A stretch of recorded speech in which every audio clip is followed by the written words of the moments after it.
Tonight is a first alert weather day, but let's try to narrow down what the word Friday night actually translates to. And we've narrowed down a 4-hour window tonight at 11 p.m. through 3 a.m. for a window of showers and thunderstorms to roll on into Michiana.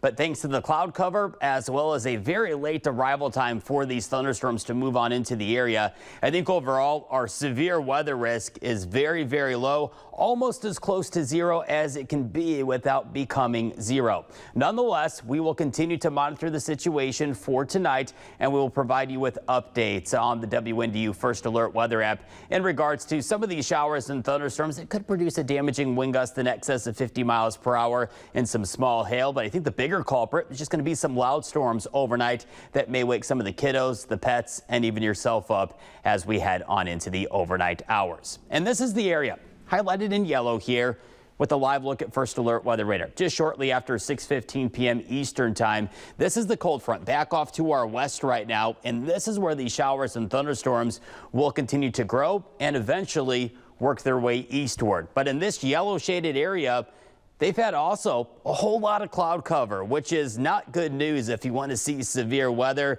And I think that's really going to limit these showers and thunderstorms from really becoming widespread in as far as severe weather potential goes for tonight. Let's time this out hour by hour, and this is fresh data with First Alert Weather Future Track. Here we are paused at 7 p.m.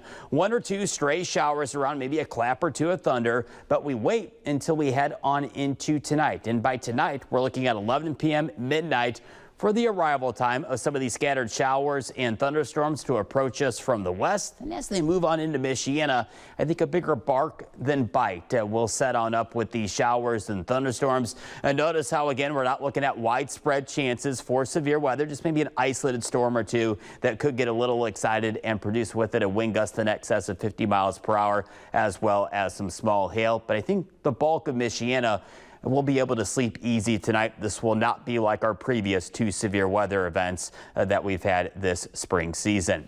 Then as we transition on into Saturday, most of the day staying rain-free. Maybe a stray shower along and south of US 30, but overall I think it's going to be a pretty quiet Saturday. And then as we transition on into Easter Sunday, Sunday morning, we'll likely wake up rain-free, maybe even some sunshine, and then we'll increase the raindrops as our next system begins to approach us from the south and west. Here are pause Easter Sunday at 1 p.m. with some burst of rain, maybe even a rumble or two of thunder. So keep that in mind with any Easter activities planned Sunday afternoon. May have to contend with a little bit of lightning out there as we close out the Easter holiday weekend. We do cool down behind any shower or thunderstorm for tonight. We trade in the 70s and 80s for today, down into the 50s Saturday, right on into Easter Sunday. Let's get a check now of our First Alert 10-day forecast and check out the last week of April. If you like spring temperatures, we're talking 60s and 70s. We'll look at the high temperatures. Starting Wednesday of next week, we've got multiple days, potentially 4 or 5 days next week, that'll likely see high temperatures in the 70s. 16 News Now at 6 continues right after this quick break.